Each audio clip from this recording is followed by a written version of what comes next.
এইটো কাৰেণ্টটো চাৰ্কিটৰ পৰা হৈছে চাগে। আমি ৰাতি 1টা বজাৰ পিছত গম পালোঁ। কোনোবাই ফোন মাৰিছে, ফোনতে আমি আহি পেলাই একো বস্তু বিচাৰিব পৰা নাই। আমি শ্বাটাৰো খুলিব পৰা নাই। কিহৰ দোকান আছিলে? মোৰতো ইলেক্ট্ৰিকেল আৰু ইলেক্ট্ৰনিক্স আৰু ৰিপেয়াৰিং আছে। কিমান টকা সম্পত্তি জ্বলি আছে বুলি ভাবিছে? মোৰতো মোটামুটি 17-18 লাখ মান হ'ব। তিনিখন মিলি কিমান মান হ'ব? 50 পৰা 55 হ'ব। ফায়াৰ ব্ৰিগেড আহিছে? লংকা শ্বিলঙৰ দুটা ফায়াৰ ব্ৰিগেড আহিছে, লংকা শ্বিলঙতো। এই ঘটনাটো হৈছে ন? আপোনাৰ নামটো? মোৰ নামটো অনুপ দত্ত। আৰু এটা আছিলে ফাৰ্নিচাৰ দোকান, আৰু এটা আছিলে কিচেন আইটেমৰ। একো বস্তু উলিয়াব নোৱাৰিলে? একো বস্তু ওলাব পৰা নাই। এইটো কাৰেণ্টটো চাৰ্কিটৰ পৰা হৈছে চাগে। আমি ৰাতি 1টা বজাৰ পিছত গম পালোঁ।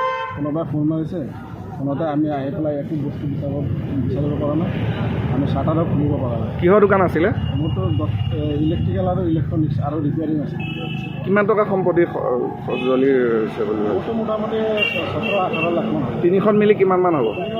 50 পৰা 55 হ'ব। ফায়াৰ ব্ৰিগেড আহিছে? লংকা শ্বিলঙৰ দুটা ফায়াৰ ব্ৰিগেড আহিছে, লংকা শ্বিলঙতো। এই ঘটনাটো হৈছে ন? আপোনাৰ নামটো? মোৰ নামটো অনুপ দত্ত। আৰু এটা আছিলে ফাৰ্নিচাৰ দোকান, আৰু এটা আছিলে কিচেন আইটেমৰ। একো বস্তু উলিয়াব নোৱাৰিলে? একো বস্তু ওলাব পৰা নাই।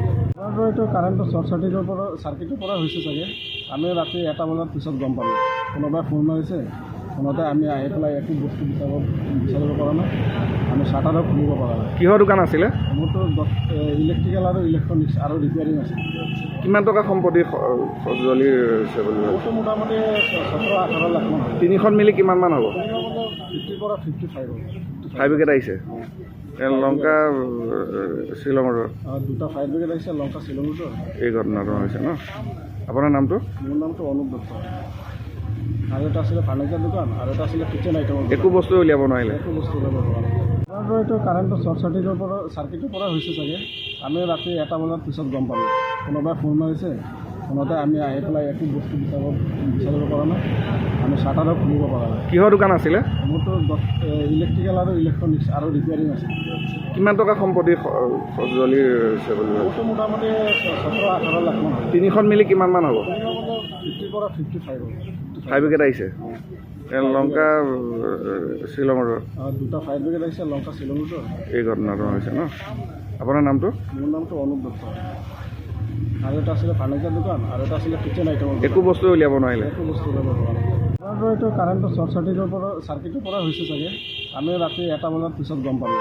কোনোবাই ফোন মাৰিছে, ফোনতে আমি আহি পেলাই একো বস্তু বিচাৰিব পৰা নাই। আমি শ্বাটাৰো খুলিব পৰা নাই। কিহৰ দোকান আছিলে? মোৰতো ইলেক্ট্ৰিকেল আৰু ইলেক্ট্ৰনিক্স আৰু ৰিপেয়াৰিং আছে। কিমান টকা সম্পত্তি জ্বলি আছে বুলি ভাবিছে? মোৰতো মোটামুটি 17-18 লাখ মান হ'ব। তিনিখন মিলি কিমান মান হ'ব? 50 পৰা 55 হ'ব। ফায়াৰ ব্ৰিগেড আহিছে? লংকা শ্বিলঙৰ দুটা ফায়াৰ ব্ৰিগেড আহিছে, লংকা শ্বিলঙতো। এই ঘটনাটো হৈছে ন? আপোনাৰ নামটো? মোৰ নামটো অনুপ দত্ত। আৰু এটা আছিলে ফাৰ্নিচাৰ দোকান, আৰু এটা আছিলে কিচেন আইটেমৰ। একো বস্তু উলিয়াব নোৱাৰিলে? একো বস্তু ওলাব পৰা নাই। যিকোনো খবৰৰ বাবে যোগাযোগ কৰক 7099017330 লগতে 7099017110 নম্বৰত।